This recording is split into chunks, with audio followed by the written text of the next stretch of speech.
Algo puntual, que es el de la seguridad. Es hacer un teléfono que todo.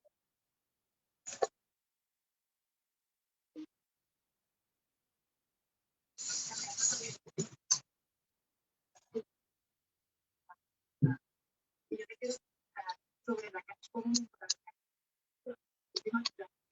colombiana calificada en la ciencia,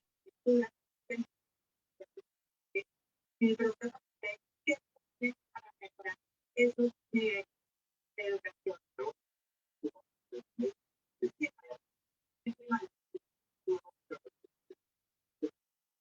Hola.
Yo.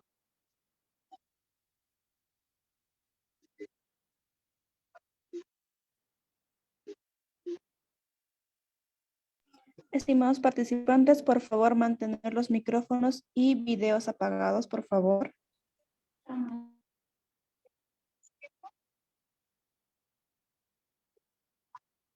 Micrófonos.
Mami. ¿Mm? Mami, te amo.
Hola, buenas. ¿A qué hora empieza la charla?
Buenas noches, estimados participantes. Les saluda Flor Maritza, asesora académica de Consultoría Internacional Público-Privado Galenos.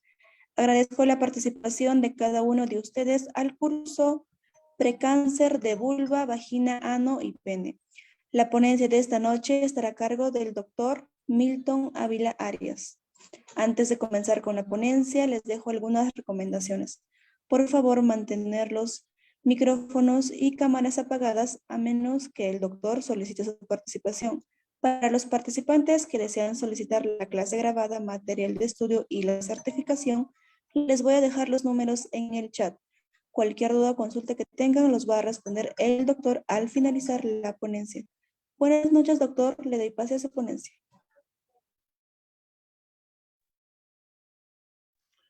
Muy buenas noches, muchísimas gracias por la presentación y bueno, el día de hoy vamos a abarcar temas realmente muy amplios.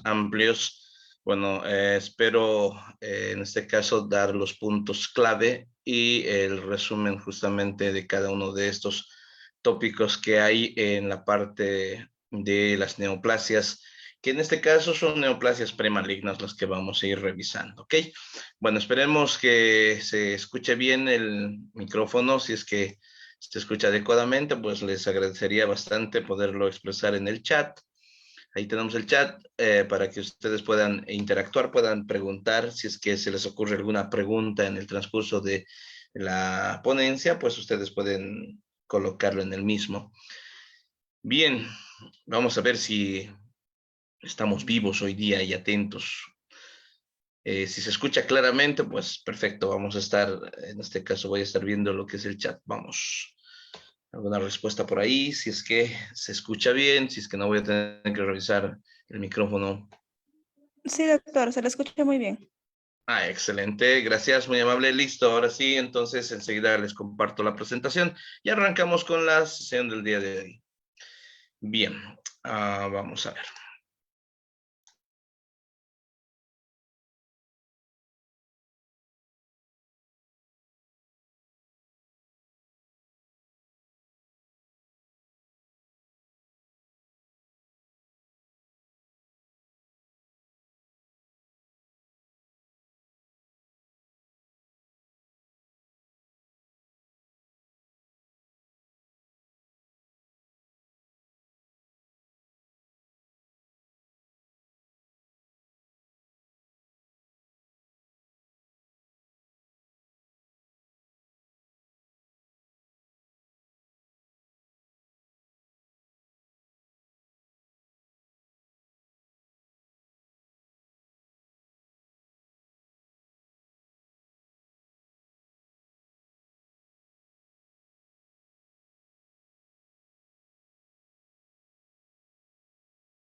Además está sufriendo el conjunto de hemos visto varios intentos de los atacantes de Bolívar buscando las bandas de defensores, hasta ahora han sido todo acciones peligrosas como este segundo.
Muy bien, ahora sí, disculpas la demora, ahora sí vamos a comenzar la sesión del día de hoy.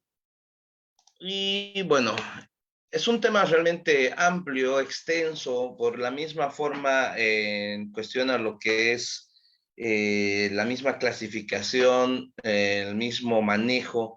Vamos a ahondar sobre todo lo que es más frecuente, como es el caso de las neoplasias intraepiteliales vulvares y vaginales.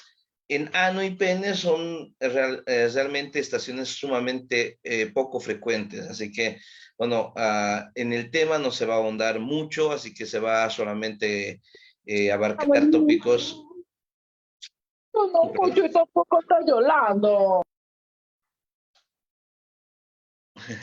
Bueno, y la recomendación es importante. Los micrófonos en silencio. Bien, gracias. Ahora sí. Comencemos entonces. El día de hoy vamos a abarcar este tema de lo que es precáncer de vulva, vagina, ano y pene. Ya, todos estos van a tener un punto de convergencia muy interesante, como es el caso de el virus del papiloma humano. Entonces, el papilomavirus humano prácticamente llega a modificar ciertas regiones de lo que es el segmento vulvar, vaginal, anal y peniano. Aquí un punto muy importante que debemos saber es que hasta el momento, desde el punto de vista anatomopatológico, ya se ha visto el comportamiento de este virus llegar a invadir lugares donde hay epitelios de transición o en este caso, mejor dicho, choque de epitelios. ¿Listo? Eso para no confundir el urotelio, que es un epitelio de transición. Entonces, donde hay choque de epitelios, por lo común, es donde facilita el ingreso, el acceso del virus del papiloma humano para ir, en este caso, a replicar y, en este caso, modificar el genoma a ese nivel y hacer que haya una sobrepoblación celular, una invasión celular y que a la larga pueda generar este estadio de precáncer en un cáncer, ¿cierto? Una premalignidad a una malignidad. ¿Ya? Entonces, básicamente se trata de eso. Bien, a lo que vamos a ir ahora. ¿Qué es lo que vamos a hablar al respecto de este tema? Hay que considerar puntos importantes. Si hablamos de precáncer de vulva, pues nos vamos a referir a la neoplasia vulvar intraepitelial, ¿listo? O también en sus acrónimos denominados BIN, que actualmente ha cambiado de nombre, ya que son las lesiones intraepiteliales. Y bueno, también vamos a hablar de lo que es, si hablamos de precáncer de vagina, nos referiremos a la neoplasia vaginal intraepitelial, también denominado VAIN, ya para hacer diferencia con el BIN, que es en este caso la neoplasia vulvar intraepitelial. Este se va a denominar VAIN para hacer noción a lo que es el segmento vaginal. Otro, para hablar en este caso del precáncer de ano, pues hablaremos de la neoplasia anal intraepitelial. Y por último, pues hablaremos de las lesiones premalignas de pene, ¿no es cierto? En este punto, pues vamos a ahondar directamente al segmento, que son una clasificación, en este caso, en 2 segmentos nada más. ¿Qué tenemos que saber? Algunas presentan la clasificación de la Organización Mundial de la Salud, ¿ya?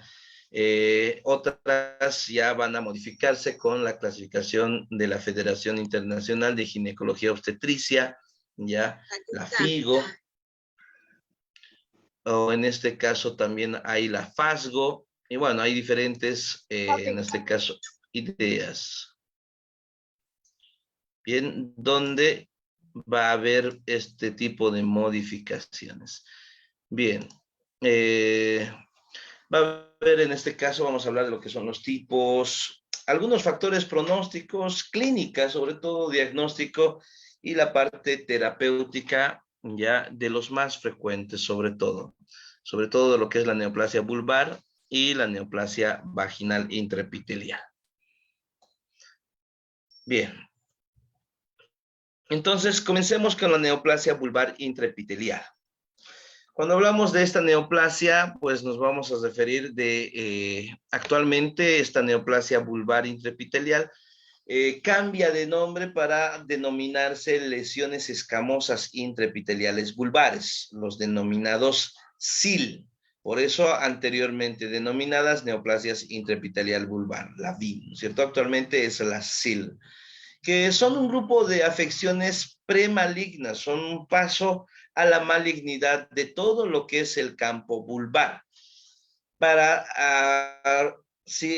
enmarcar este punto, el segmento vulvar, pues nos referimos a todo lo que son los genitales externos femeninos, pues nos referimos desde lo que son los repliegues externos que vienen a ser los labios mayores, los labios menores, ¿ya? En este caso hablaremos parte de lo que es el clítoris, estará justamente el vestíbulo de la vagina, el meato urinario, ¿listo? En todo lo que es el espacio, que representa una transición interesante, ya desde lo que es el epitelio vaginal, que es un epitelio escamoso, estratificado, no queratinizado, hasta una queratinización, que son los repliegues a nivel del surco, en este caso interlabial, con respecto a lo que es los labios mayores. ¿Listo? Entonces, estas afecciones premalignas de la vulva, sin que existan métodos de detección de cribado para la sil vulvar o carcinoma vulvar, ¿no? Entonces, ¿qué debemos ubicar en este punto? Epidemiológicamente, se estima la incidencia del BIN, en este caso en estadio 3 o SIL 3, en 2 a 3 de cada 100,000 mujeres al año. Debemos mencionar de manera anticipada que en este caso, esta clasificación de BIN o SIL 1, 2 y 3, en este caso las 1 y 2 pues llegan a ser premalignas, y la 3 se va asociando sobre todo a estadios ya más, en este caso probablemente malignos. Entonces, y a su vez este llega a ser el más frecuente, de 2 a 3 de cada 100,000 mujeres al año. Bien, la prevalencia es mayor en mujeres premenopáusicas que posmenopáusicas, ¿ya? Esto por la transición también que existe a nivel de lo que son las hormonas, ya que se van a generar durante esa transición, que sobre todo es relacionado con los altos niveles estrogénicos. Y la edad media de diagnóstico es a los 46 años, siendo las menores de 50 años, pues el punto promedio, ¿no? En este caso, el 75%.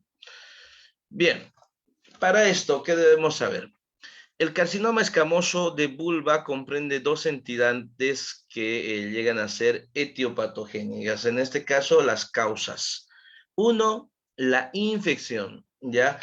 El punto común que les había mencionado a un inicio de todas estas neoplasias intraepiteliales, que son estaciones precancerígenas, es la infección por el virus del papiloma humano, ¿ya?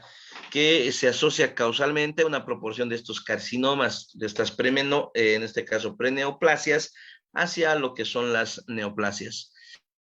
Y segundo, el desarrollo a partir de lesiones, ¿ya? Precursoras secundarias a dermatopatías. Entonces, por una parte tenemos la zona de transición, o en este caso la zona de choque de epitelios o cambio de epitelios, como es el caso del segmento, en este caso vulvar, con lo que es los labios menores o el vestíbulo vaginal, que presentan un epitelio mucoso, y la transición que existe en el surco interlabial, ¿ya? Que ya va presentando un cambio hacia lo que es el epitelio ya, en este caso, queratinizado. Prácticamente un epitelio que ya va a ser prácticamente de lo que es la piel, ¿no? Entonces, puede darse la infección a este nivel, ya, del virus del papiloma, ya donde es más frecuente a nivel de lo que es los labios menores, a nivel de las ninfas, ya, o a partir de lesiones precursoras secundarias a este nivel, es decir, en el segmento que ya es un epitelio queratinizado. ¿Listo? Entonces, espero hasta aquí pues, quede claro ese punto. Son dos segmentos los cuales son importantes de mencionar, ¿no? Dos entidades etiopatogénicas. Bien, en este caso vamos a ver también ya parte de lo que es la terminología. Entonces, los sistemas de clasificación se han ido modificando ya desde lo que es el mismo nombre, el hecho de que esté utilizando neoplasia vulvar intraepitelial, pues, o neoplasia interepitelial vulvar, pues ya prácticamente es un término ya de uso común, pero debemos saber que esto ha modificado y les había mencionado un inicio.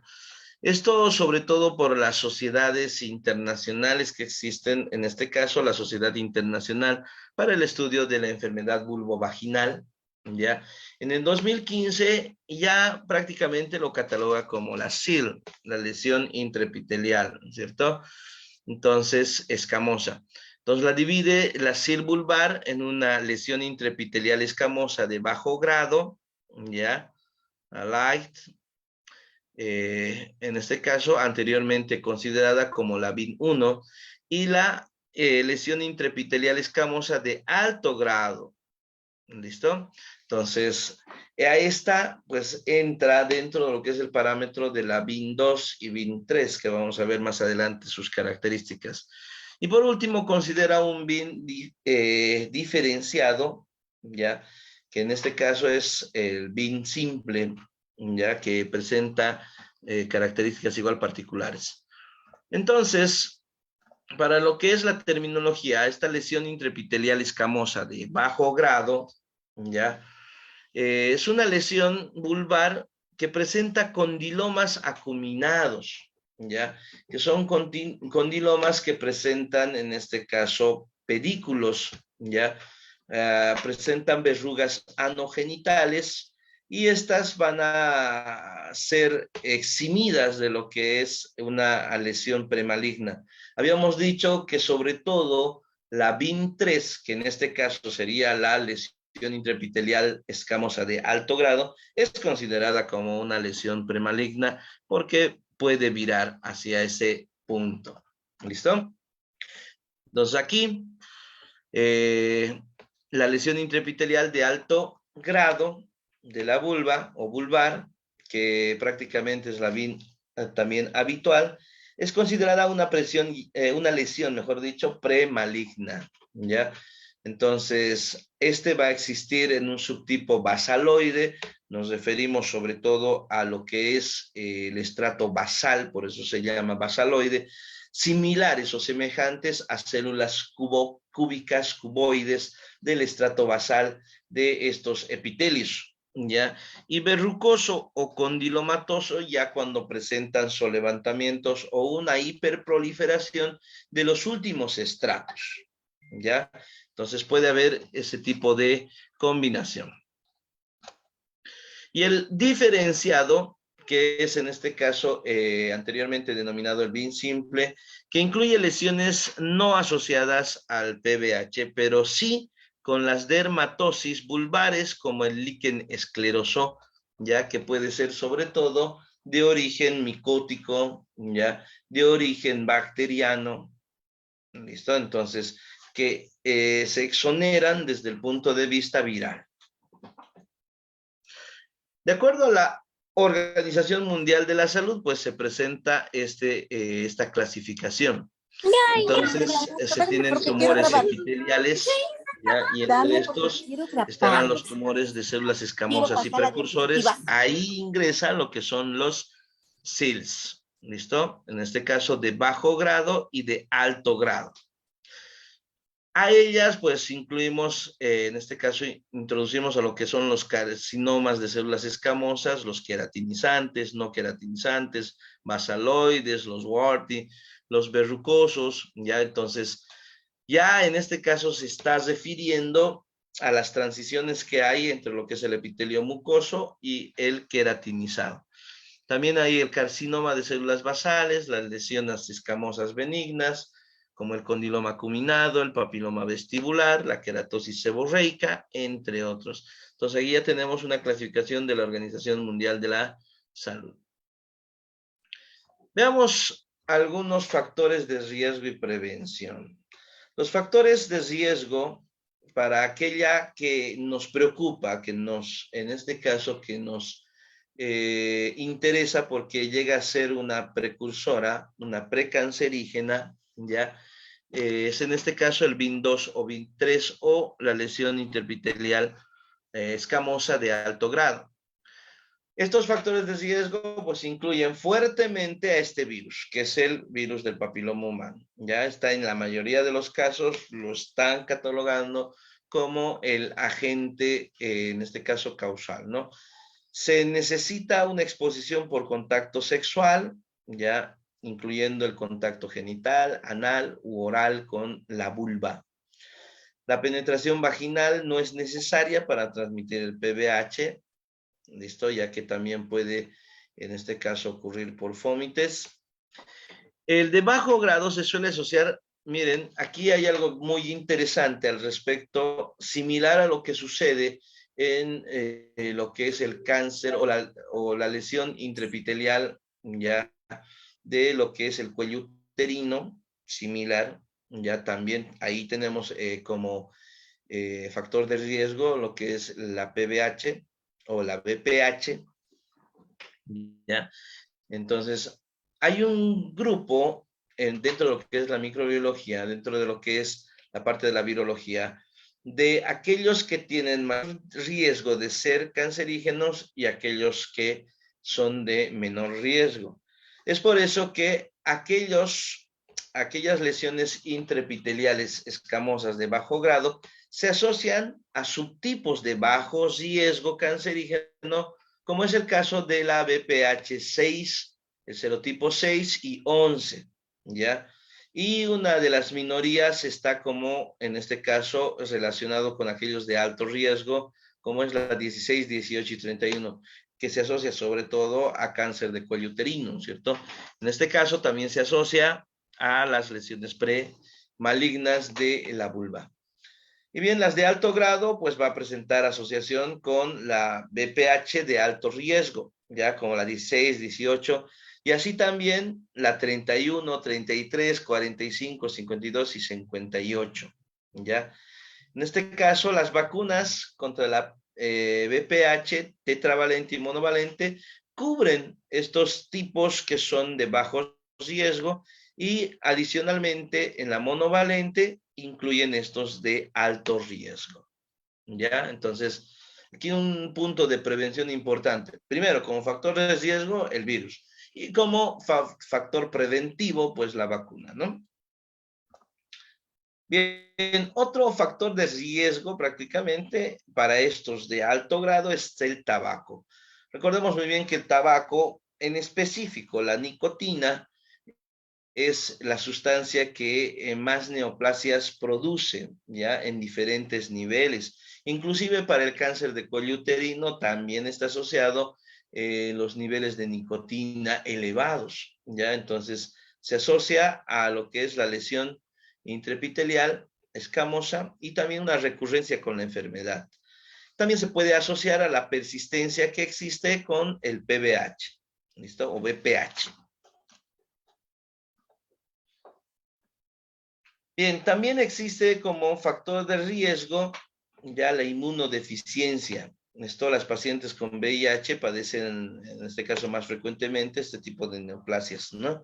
Entonces es importante porque da rienda suelta a que se pueda, en este caso, incurrir a una sobreinfección por el virus del papiloma. La dermatosis vulvar asociada, ya hemos mencionado ya este agente, o en este caso esta dermatosis, como es el líquen escleroso o líquen plano, ya que es un factor de riesgo para la BIN diferenciada, que prácticamente se va a nivel, en este caso, de los labios mayores, a nivel de lo que es el monte de Venus, ya, que son parte de lo que es la vulva, ¿no? Entonces, este líquen escleroso tiene un riesgo de carcinoma escamoso vulvar del 5%, bajo. Entonces, estos se pueden diagnosticar y pueden tener un manejo temprano, ¿ya? Y pueden reducir prácticamente el riesgo a desarrollar el carcinoma. ¿Cómo se llega a instaurar esta patología, es decir, esta neoplasia? Entonces, el cuello uterino, la vagina, la vulva, el ano, ya, los 3 centímetros inferiores de la mucosa rectal hasta la línea dentada, ya, es decir, todo lo que ya sea con epitelio mucoso, epitelio plano escamoso o escamoso estratificado no queratinizado, pues presenta un estrato que es un estrato basal, ya, por donde preferentemente llega justamente el virus del papiloma humano. Estos, a su vez, tienen algo particular que comparten, que es el origen embriológico, ¿ya? Por lo tanto, son susceptibles a agentes exógenos similares como el virus del papiloma. ¿Listo? Entonces, tienen ese algo en común, ¿no? Que es el embriológico y a su vez prácticamente el epitelio, ¿no? Que ya los va condenando prácticamente a la instauración de este virus. Ahora, de acuerdo a la patogénesis, la lesión intraepitelial puede ser multifocal, significa que hay varios focos en el mismo órgano, es decir, a nivel de las ninfas, puede haber a nivel del vestíbulo, ¿ya? O puede ser multicéntricos, ¿ya? No es lo mismo. Los multicéntricos son focos de enfermedad afectando a más de un órgano. Entonces aquí debemos saber diferenciar bien estos términos. Hablamos de multifocales cuando hay múltiples lesiones en un mismo órgano y multicéntricos cuando hay múltiples lesiones pero en diferentes órganos, ¿ya? Entonces, por ejemplo, podemos hablar de una neoplasia intraepitelial, vulvar, vaginal, anal, ¿ya? En este caso, a eso nos referiremos como una, en este caso, como una lesión intraepitelial multicéntrica, ¿listo?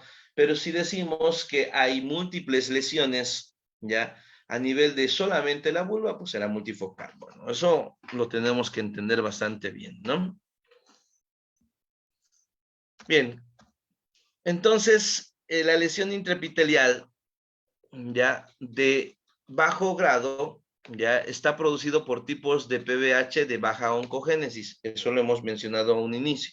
Ya se está recalcando para que se tenga clara la idea. Y mientras que en este caso las de alto grado, las lesiones intraepiteliales de alto grado están producidas por las PPH altamente oncogénicos. Y lo hemos mencionado también a un inicio. Bien, no lo he mencionado a un inicio, ¿no? Igual. Entonces, y la diferenciada, sobre todo con el líquen escleroso. O sea, estos son ya puntos claves a donde directamente debemos acusar en el sentido de la etiopatogenia. ¿Ya? Bien.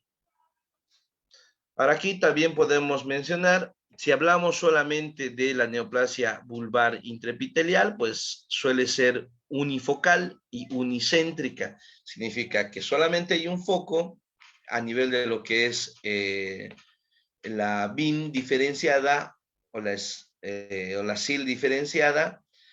Solamente es un solo foco, una lesión a nivel de, en este caso, los labios mayores, y unicéntrica porque solamente afecta a nivel vulvar. Esto no afecta a otros órganos más, ¿ya? También se considera una lesión premaligna, pero es menos frecuente. Ya va de un 2 a un 29%. La historia natural de esta enfermedad, en este caso, si no se da, la SIL vulvar puede persistir, progresar o resolverse. Esto va a depender del serotipo que esté afectando, ¿ya? Por ejemplo, las lesiones de bajo grado, ¿ya? Son de manifestación benigna, ¿ya? Por el mismo hecho de la etiopatogenia, por lo que llega a ser autolimitada y puede resolverse en 1 o 2 años, ¿ya? Por lo que no se considera como potencialmente neoplásico, ¿ya? Obviamente en la medicina todo llega a ser, en este caso, estadística, por lo que obviamente puede existir, o sea, hay casos excepcionales donde esta lesión de bajo grado, pues puede progresar a en este caso, un cáncer directamente, ¿no? O una neoplasia maligna. Bien, las de alto grado se asocian sobre todo con un 20% de los carcinomas de células escamosas de vulva, ¿ya? Aún así, debemos saber muy bien que hay un riesgo acumulado a los 10 años de desarrollar el carcinoma vulvar, ¿ya? Que es del 9,7%. Bien, entonces, hasta ahí yo creo que quedamos claros. La BIN diferenciada, ya habíamos dicho, ya sobre todo a nivel dérmico, a nivel dermatológico, Entonces, este puede tener un mayor riesgo de progresión del carcinoma vulvar de células escamosas, ¿ya? Hasta un 33%. Esta es la lesión precursora del 80% de los carcinomas escamosos vulvar queratinizante. Recordemos que la VIN diferenciada ya se encuentra a nivel dérmico y por ende está más relacionado con un carcinoma queratinizante. ¿Listo? Y también tiene un riesgo acumulado a los 10 años de desarrollar este carcinoma en un 50%. ¿Cuál es la clínica para una neoplasia, para una VIN, para una SIL o LIS, como gusten? Puede ser asintomática, ya no puede presentar nada, absolutamente nada a un inicio, o puede presentar alguno de estos síntomas, como es el caso del prurito vulvar, ¿no? Un escozor en el segmento, entre otros puede haber dolor vulvar. Recordemos que el prurito, ya, es un dolor de bajo grado, ya. Entonces, este dolor de bajo grado que produce escozor, pues puede aumentar de intensidad, por lo que puede haber dolor ya a nivel de la vulva, ya un dolor vulvar focal persistente, puede haber ardor, dificultad urinaria, disuria, ya, cuando la lesión se encuentra a nivel del meato urinario. Y bueno, otro es la lesión vulvar, ya hay lesión evidente a nivel de lo que es la vulva, ya en el 40% de los casos. Se puede detectar mediante un examen ginecológico de rutina o en una colposcopía, ya puede haber alteración en este caso de la parte citológica, ya, y las lesiones pueden ser visibles o así también palpables. Y por último, en este caso, de acuerdo a la clínica, la citología cervical anormal persistente sin anomalías identificadas en la biopsia cervical también se pueden, en este caso, presentar, ¿ya? Entonces, ¿por qué? Porque hay justamente una comunicación, ¿ya?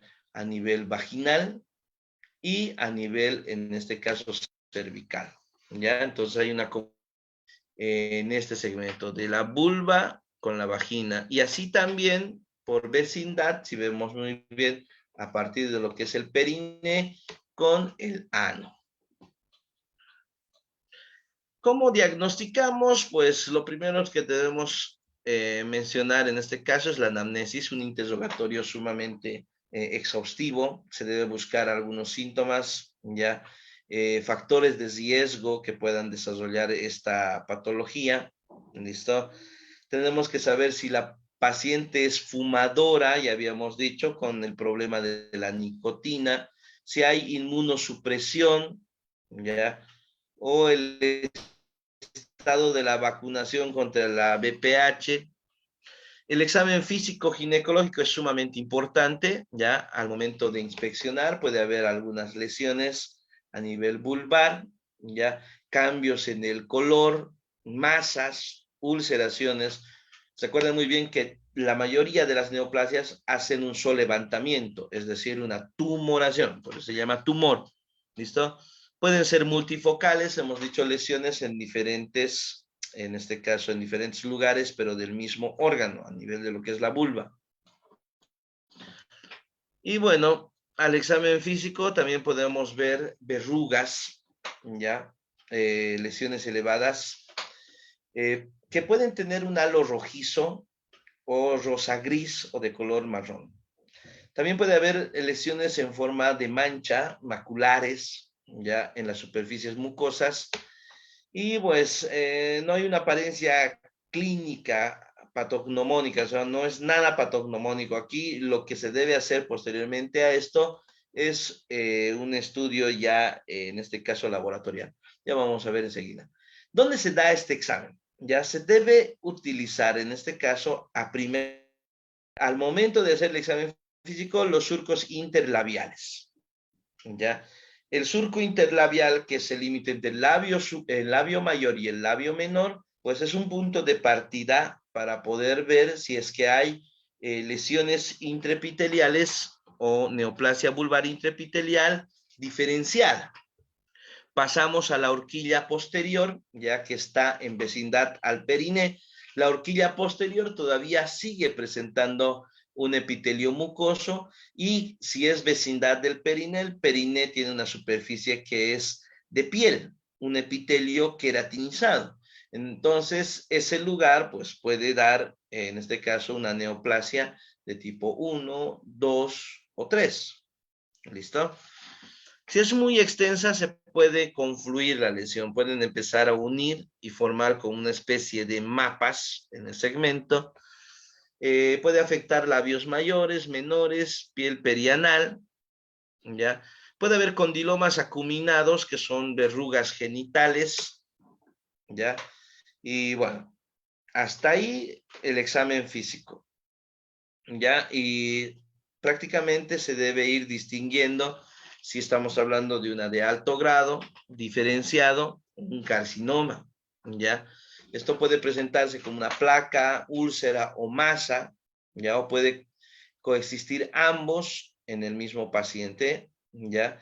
Y bueno, si vemos ya un líquen plano, pues ya podemos diferenciar, ¿no? Podemos decir que es una neoplasia intraepitelial vulvar diferenciada, ¿listo? Entonces, aquí prácticamente para la BIN diferenciada, pues el líquen escleroso plano y condiloma latum, pues nos da esa condición.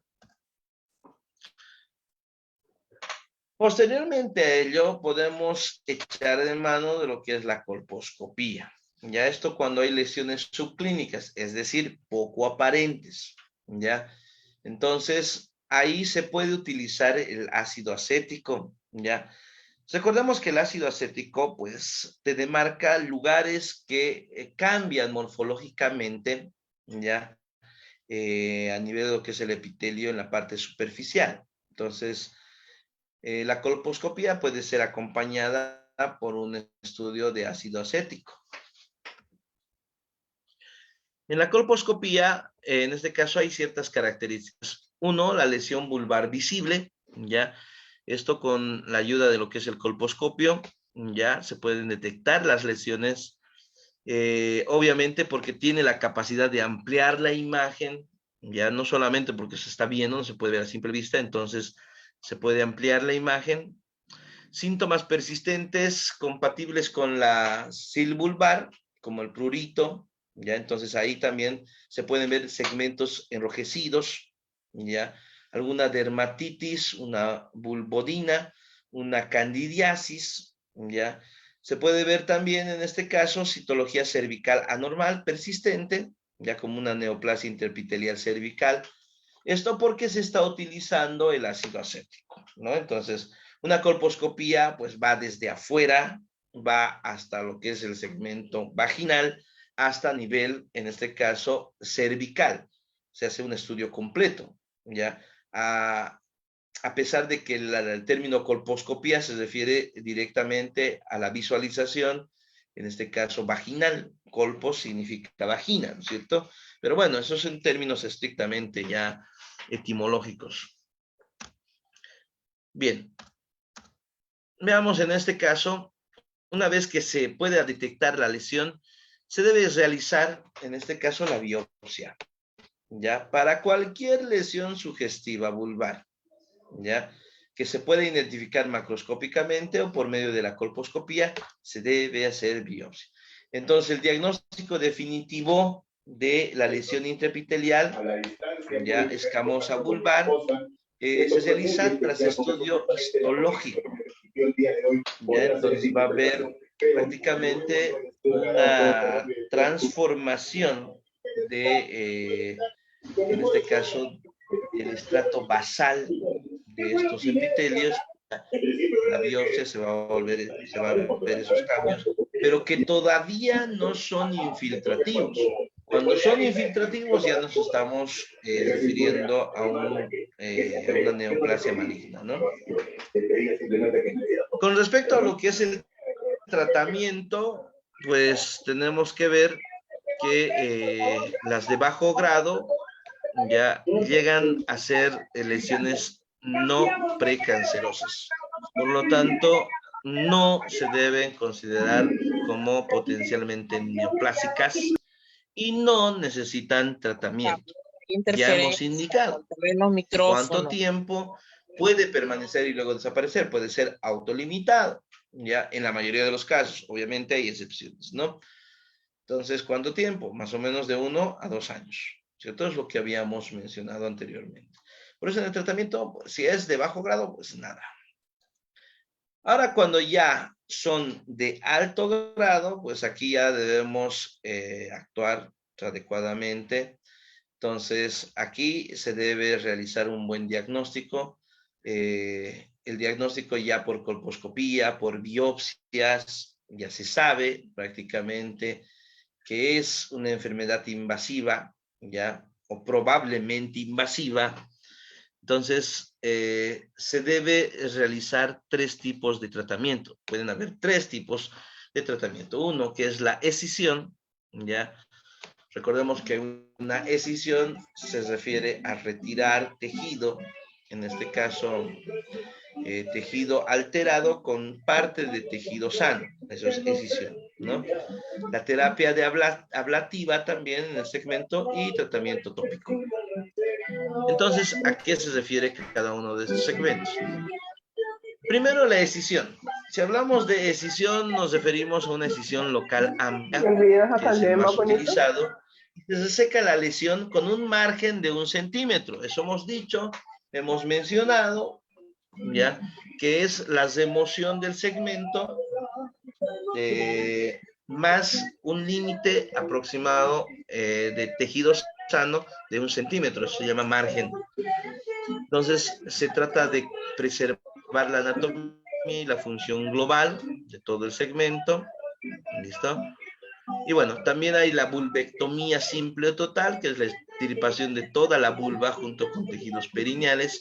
Y también la vulvectomía llamada skinning, ¿ya? Que es donde se va a extirpar solamente la piel de la vulva en un plano avascular bajo la epidermis, ¿ya? Y se preserva el tejido subcutáneo, ¿ya? Entonces, aquí se puede hacer un cierre en la vulvectomía de skinning. Se puede realizar un cierre desde aproximación o mediante lo que es el injerto.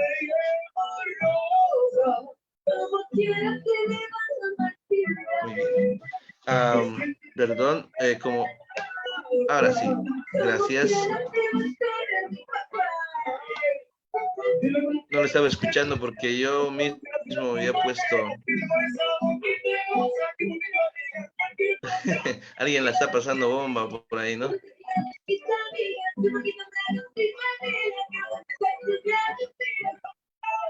Estimada Karina, te agradezco silenciarlo o ya no activar tu micrófono. Bien, listo, ahora sí. Sí, muchas gracias, Nancy, por la recomendación. Estábamos con una bachata de fondo.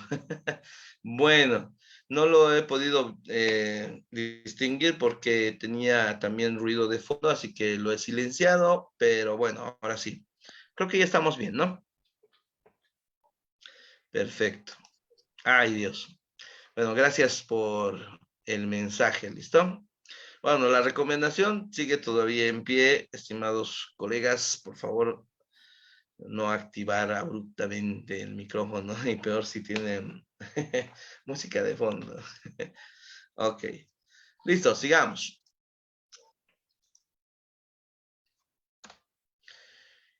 Otra es la terapia ablativa, ¿ya? En este caso, la ablación prácticamente ya es la destrucción del tejido, ¿ya? Pero ya limitado, y eso se realiza con láser de dióxido, ¿no? De dióxido de carbono. Bien. Y bueno, se suele guiar con la colposcopía para controlar la profundidad. Esto se hace a 1 milímetro en áreas sin vello y 3 milímetros en áreas pilosas.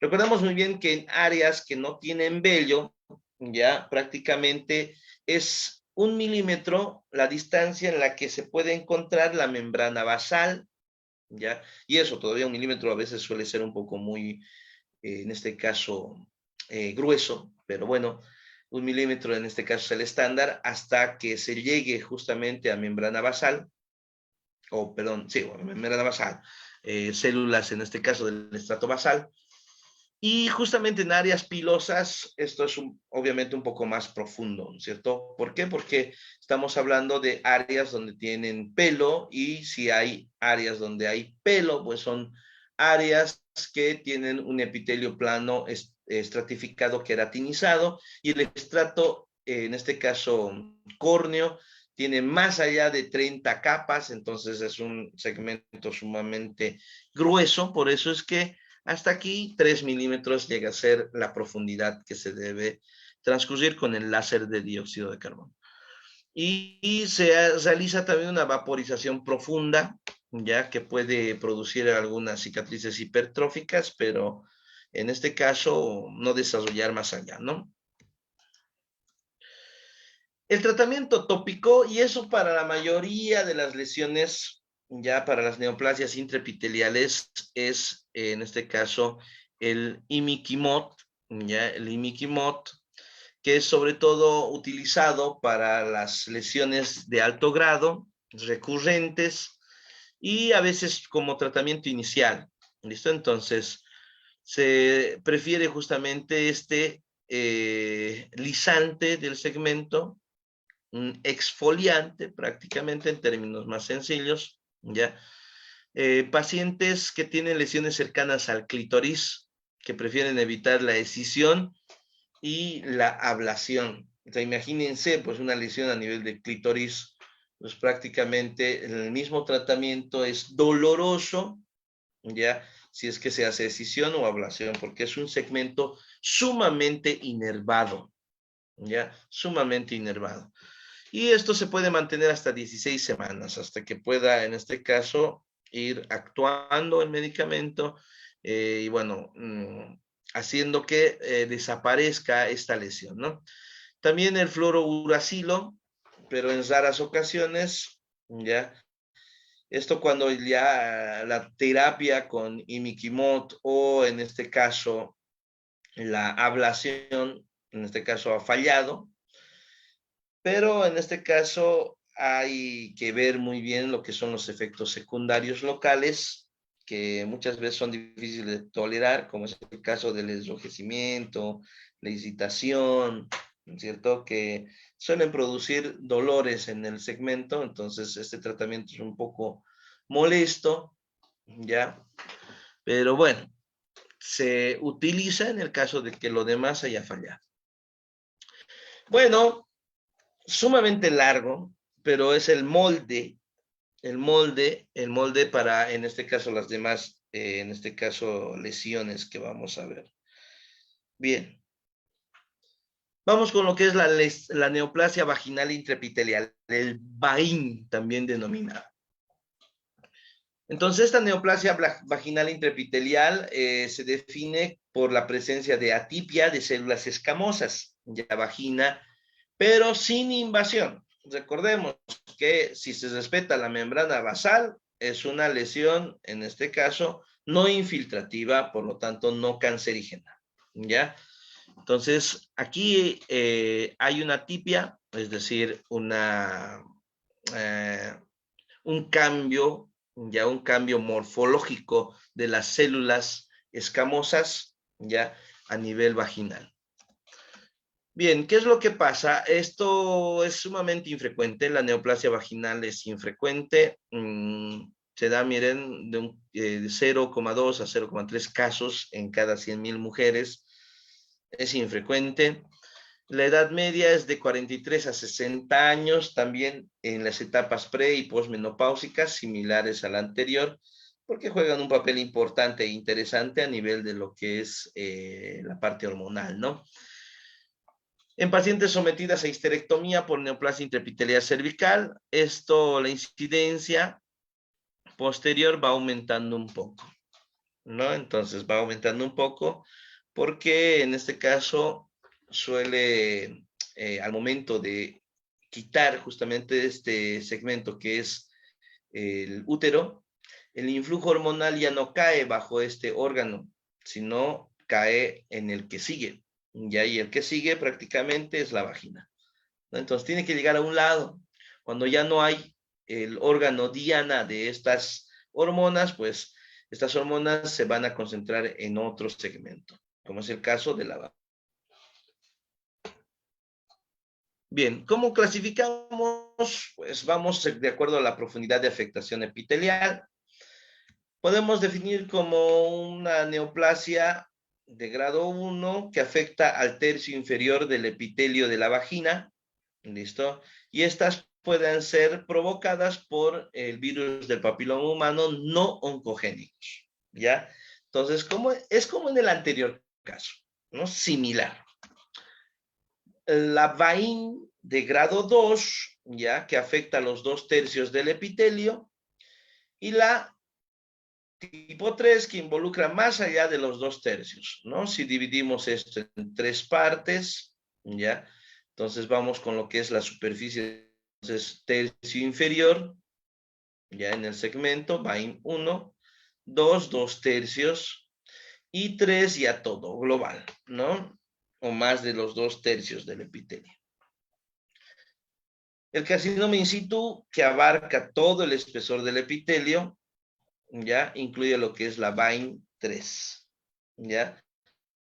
Entonces, mire, se puede catalogar desde este punto de vista en todo lo que es el recorrido del epitelio o en el grosor del mismo, ya. Entonces, ambos son valederos desde el punto de vista anatomopatológico. Entonces, en el 2012 hay un proyecto de estandarización de la terminología escamosa anogenital inferior, ya, la LAST, para las lesiones asociadas a las PBH, por lo que en este caso hay una nueva clasificación de esta neoplasia en 2 niveles. La lesión intraepitelial escamosa vaginal, ya de bajo grado, ya en este caso, y la de alto grado. Nada más. Y nos olvidamos de la VAIN 1 y 2 y de la VAIN 3, ¿no? En este caso solamente lo nuevo es clasificarlo en 2 grados, de bajo y alto, y listo, ¿ya? No estamos hablando de cáncer, por si acaso, en cáncer ya tenemos otro tipo de clasificación, la TNM, la de FIGO, la de la OMS, ¿no es cierto? Entonces, estas clasificaciones precancerígenas son de esta forma. La VAIN 2 es una lesión intermedia, ya que se reclasificará como VAIN 1 o VAIN 3. En este caso es como un término intermedio, ya donde se debe volver a realizar el estudio para clasificarlo ya sea de bajo o de alto grado. Factores de riesgo, pues cómo no, el virus del papiloma en más del 90% de los casos. Cuando hablamos de VAIN 3, estamos hablando de una ya premaligna, entonces nos referimos a aquellas BPH de alto riesgo, como es la 16 y 18, son serotipos de alto riesgo cancerígeno, ¿no? Entonces también comparte los factores de riesgo con la BPH, ¿ya? Y también la vacuna contra la BPH puede prevenir en el 70% de los casos esta patología. Otros factores de riesgo, pues llegan a ser las multifocales, cuando hay varios focos en un mismo lugar anatómico, eso ya lo hemos mencionado en el anterior segmento, en la anterior neoplasia. Entonces, varios focos, si hay varios focos de lesión, pues es un factor de riesgo. Si afecta a varios órganos, ya varios segmentos anatómicos, diferentes órganos, ya también es otro factor de riesgo. A esos llamamos multicéntricas. Estos términos ya lo hemos aprendido en el anterior, en este caso en la anterior neoplasia. Bien, también otro factor de riesgo son las mujeres expuestas al dietilestilbestrol, ¿ya? Que es un estrógeno sintético, ya que se la utilizaba antiguamente, hace mucho tiempo, actualmente ya no se la utiliza en la vida intrauterina, esto para asegurar prácticamente todo lo que es el progreso o el desarrollo del embarazo. Pero actualmente se ve que es un factor ya de riesgo, puede ocasionar, en este caso, una neoplasia vaginal intraepitelial, ¿ya? Entonces, es un factor de riesgo, es por eso que ya no se lo utiliza.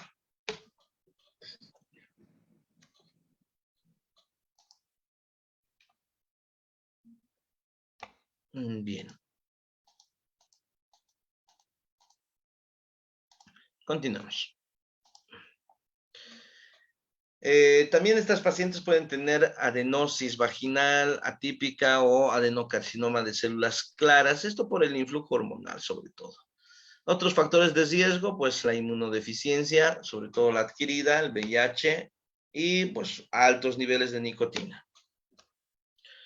Dentro de la clínica, pues, ¿qué encontramos? Suele ser asintomática, pero puede presentar algunos, en este caso, algunos signos, síntomas. En este caso, sangrado postcoital. Después de las relaciones sexuales puede haber un sangrado, ¿ya? Entonces, todo sangrado, ya todo sangrado es sujeto a estudio. El cuerpo no sangra así por así, ¿ya? Entonces, después de una relación sexual, no puede haber sangrado. ¿Listo? Y si lo hay, pues hay sospechas altas de que algo grave puede estar pasando en el lugar. En el examen físico, el examen ginecológico con inspección y palpación minuciosa es importante para determinar algunas lesiones, y las lesiones sobre todo van a estar en el tercio superior de la vagina. Por eso, en este caso, se puede hacer el examen ginecológico por colposcopía o así también, en este caso, por una especuloscopía a simple vista. Y bueno, el tipo de lesión, se buscan lesiones con cambios de color, algunas ulceraciones que no tengan de fondo, en este caso, infecciones de transmisión sexual, engrosamiento, irregularidad de la pared vaginal. La pared vaginal de por sí tiene pliegues, ya, pero no tiene micropliegues. Si hay micropliegues, ya estamos hablando de una irregularidad o engrosamiento. Entonces, ¿qué encontramos? ¿Qué hay en los hallazgos? Podemos utilizar, como es un epitelio mucoso, el ácido acético. Entonces, ¿qué se puede ver tras la aplicación del ácido acético? El epitelio granular, ¿ya? Blanco, plano o elevado con bordes delimitados, ¿ya?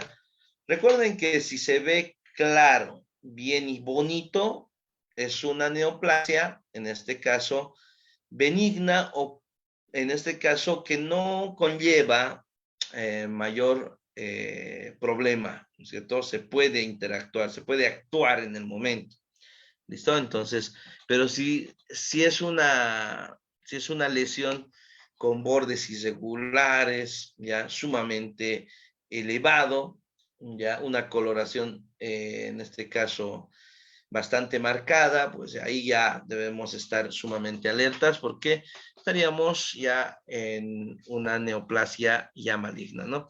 Las lesiones ubicadas en los decesos vaginales, que son los fornix, ya puede ser en este caso tras la histerectomía, pueden ser un poco complicados de visualizar porque ya no hay ese cuello uterino que en este caso deja en claro, en este caso, estos decesos, ¿no?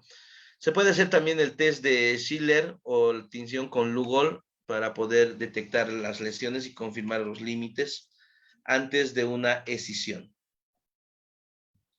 Esto por medio de lo que es la colposcopía, ¿no?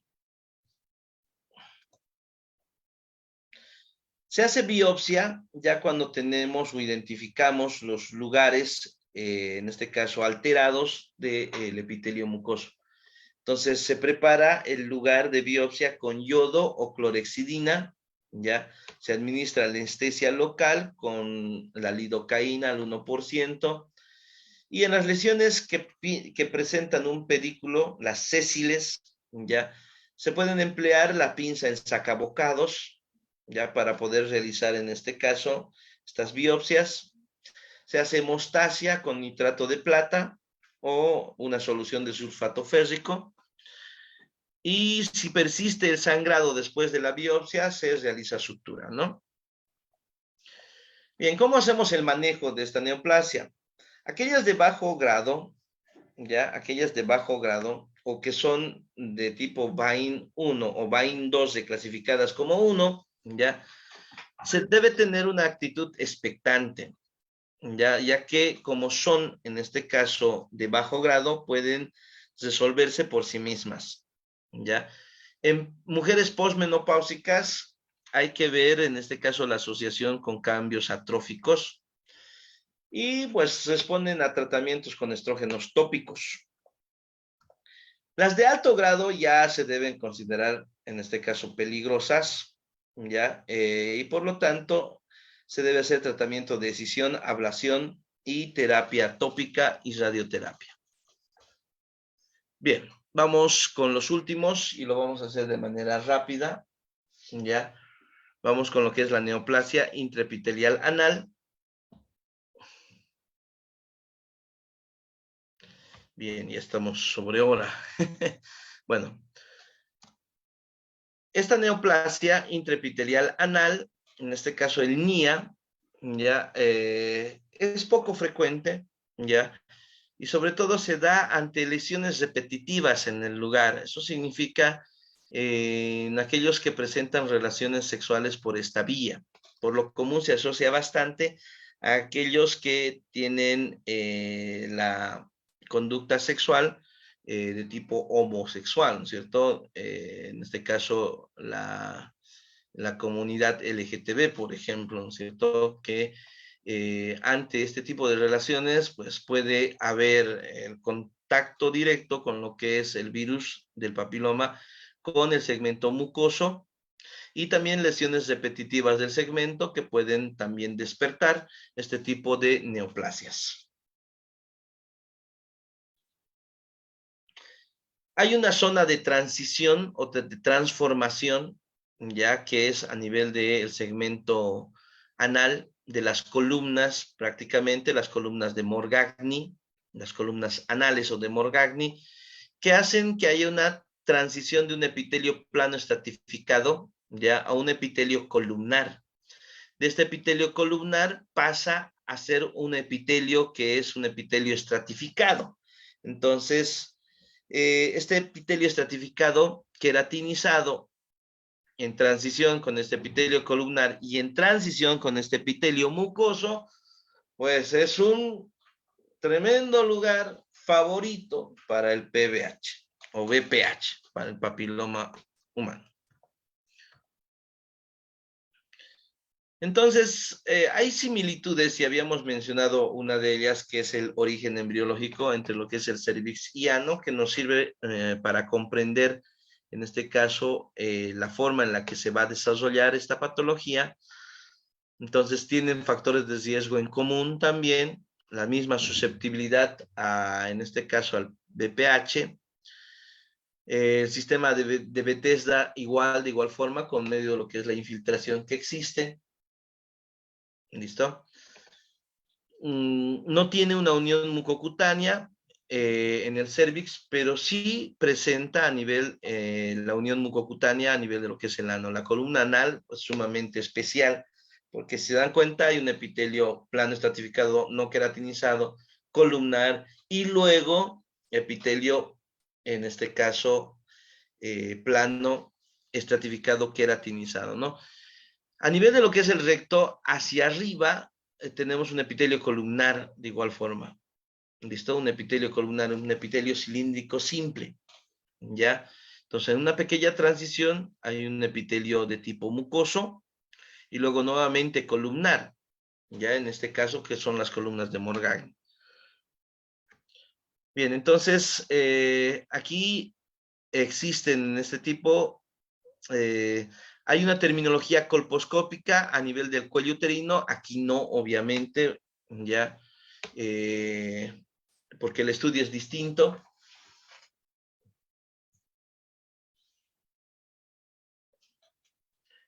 Y bueno, el cáncer en este caso es un nódulo pétreo, aquí es de consistencia media, La histología es de bajo y alto grado, similar a lo que es la parte anal, y mientras que en el cérvix la parte cancerígena, o en este caso histológica, puede ser escamoso o glandular, y aquí solamente es escamoso. Entonces, aquí en esta neoplasia, tenemos en este caso, hay pocos estudios epidemiológicos, prácticamente no se tiene una buena casuística. Las infecciones son asintomáticas. El serotipo 16 es el más frecuente, ¿ya?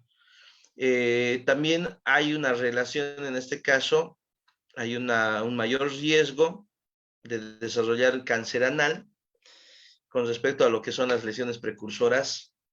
Los factores de riesgo es la presencia anal del virus del papiloma, la cifra de CD4 que es disminuida, ¿ya? La historia de sexo anal receptivo, la citología cervical positiva, esto obviamente si estamos hablando en el sexo femenino, ¿ya?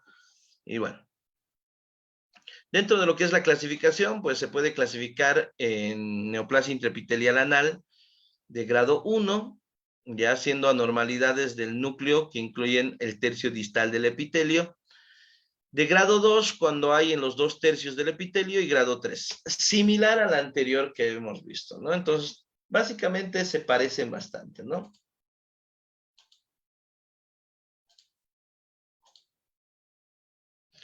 Muy bien.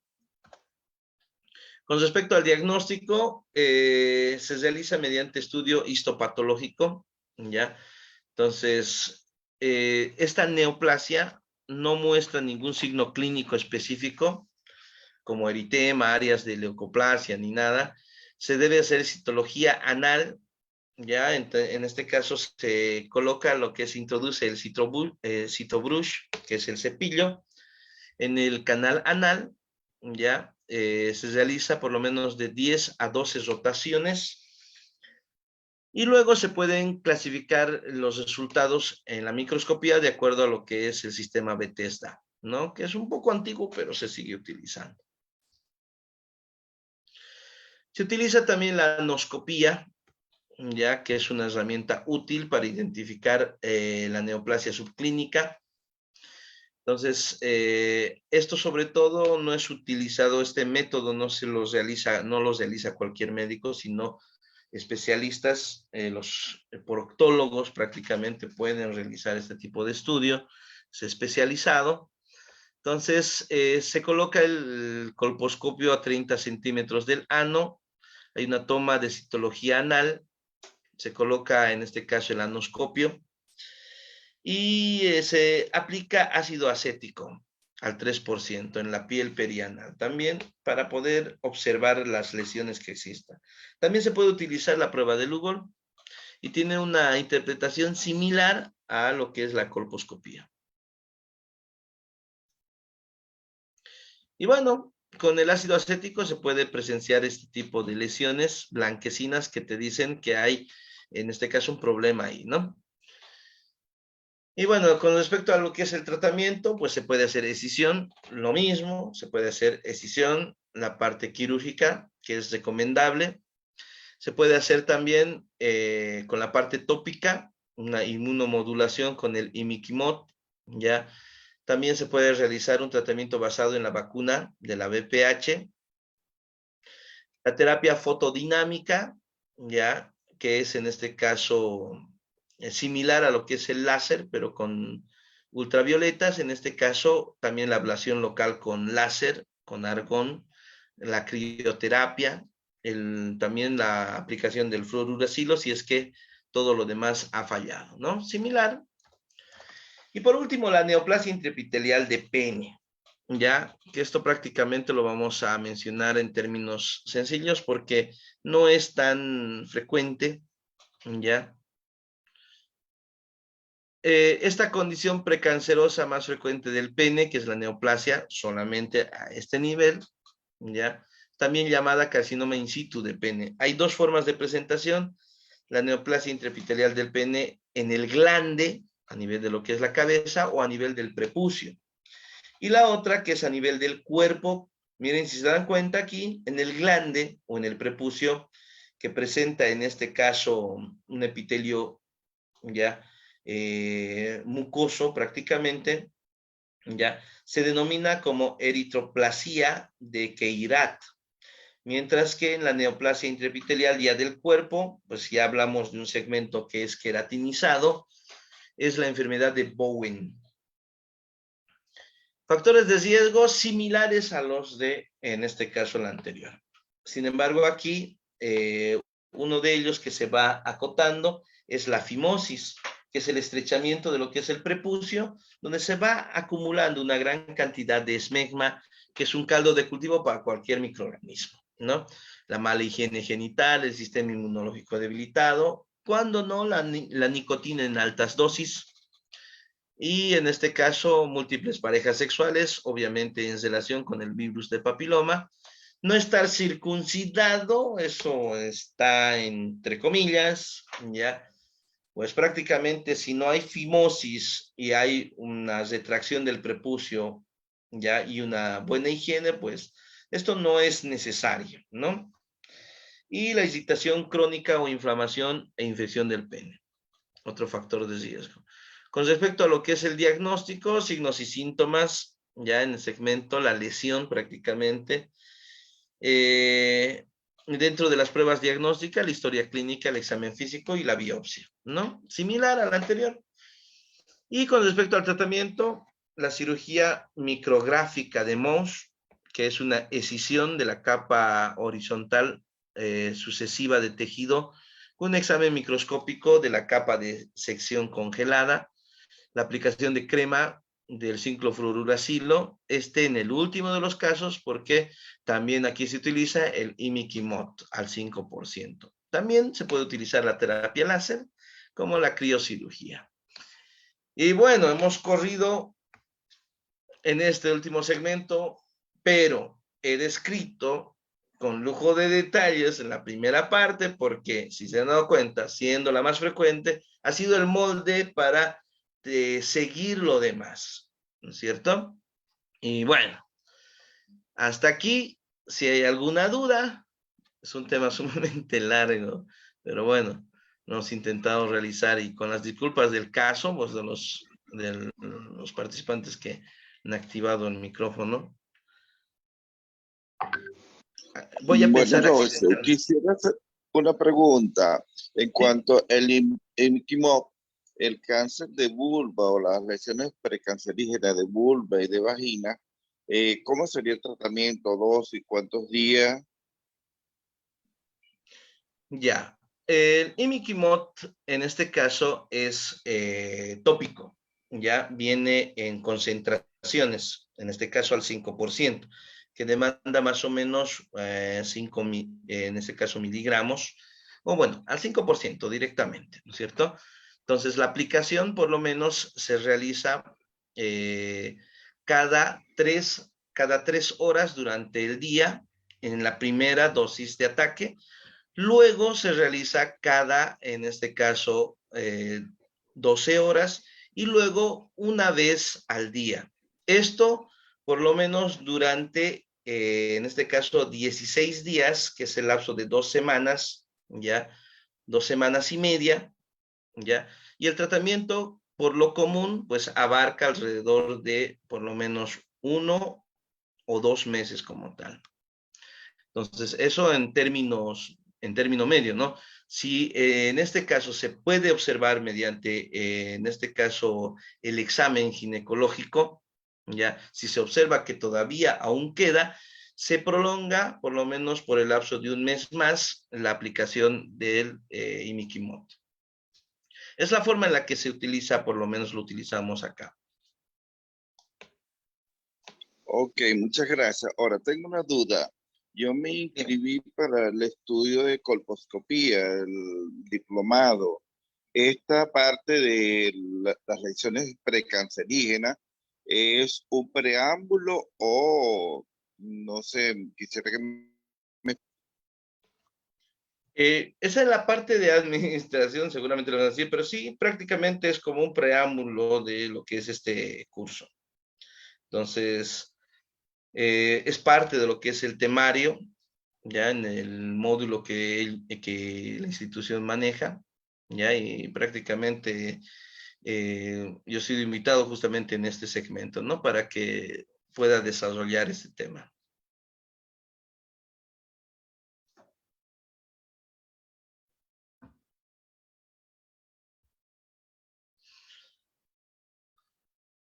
Bueno, espero haber disipado algunas dudas. Hay algunas otras dudas, como la última que me acaba de mencionar, estimado colega. Realmente, seguramente la parte de la coordinación y en este caso los organizadores del curso, pues lo harán saber por el grupo de WhatsApp que tienen o donde están justamente inscritos, ¿no? Por mi parte, pues el objetivo era la descripción de cada uno de estos segmentos. ¿Listo? Y bueno, agradecido siempre por su gentil atención. Espero les haya agradado la ponencia y bueno, nos estaremos viendo en una próxima oportunidad. Y bueno, va a depender mucho de lo que es la institución, si es que me vuelven a convocar para la descripción de estos temas. Bien, les agradezco bastante. Un saludo cordial a cada uno de ustedes desde acá, desde la ciudad de Santa Cruz, Bolivia. Un abrazo a cada uno de ustedes y bueno, nos estaremos viendo en una próxima oportunidad. Que tengan una muy buena noche. Hasta luego.